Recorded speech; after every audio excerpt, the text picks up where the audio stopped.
Bu hayat mənə səni yazdı, qismətimə adını düşürdü. Min yol içində səni seçdim, qəlbim səni ilk gündən bilirdi. Çətin günlərimdə dayaq oldum, sözsüz belə məni anladın. Hamı gedəndə sən qaldın,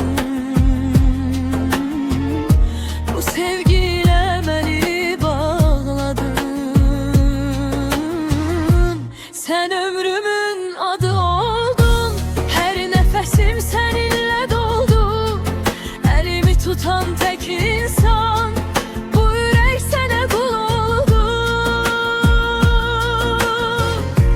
Sən varsan evimizdir, sən varsan dünya tamam.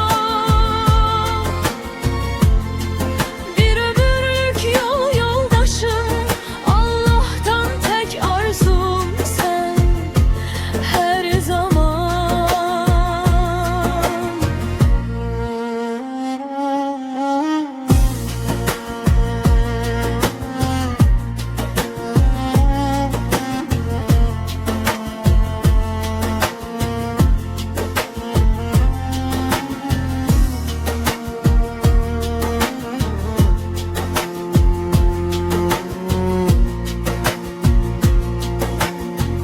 Seni sevmek verdiş değil,